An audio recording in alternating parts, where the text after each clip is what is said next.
So you've spent the last 3 years being told that AI is going to take over the world and your job's about to be replaced by a chatbot. But did you know that OpenAI, the company behind ChatGPT, just quietly shared some updates with its investors? And they're not great. Here's what's happening at OpenAI and why you should care so that you can be the smartest person at the dinner table without having to sleep through the Financial Times. Last quarter, OpenAI's revenue grew from about 6 billion to 7 billion. Sounds great, right?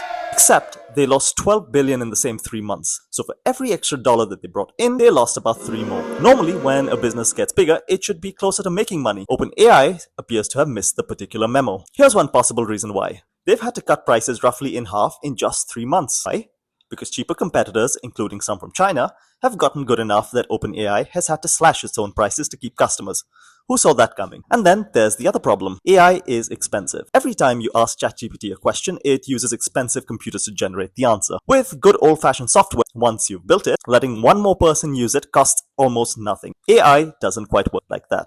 So, OpenAI is charging less while every answer still costs real money to produce. Somewhere I can see a VC shaking their head at the unit economics. And then there's the exodus.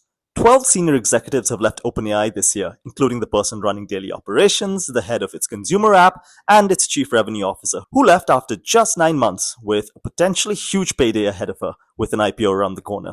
And this isn't just an OpenAI story. I've talked about how OpenAI has promised to spend enormous amounts of money with pretty much every major company you've heard of. So there are a lot of businesses now building lots of things on top of lots of loans on the assumption that this customer is going to keep buying from them. So if OpenAI's funding ever dries up, trust me, we're all going to feel the unwind. Because apparently we've now built an entire industrial ecosystem around one company that loses 12 billion every 3 months.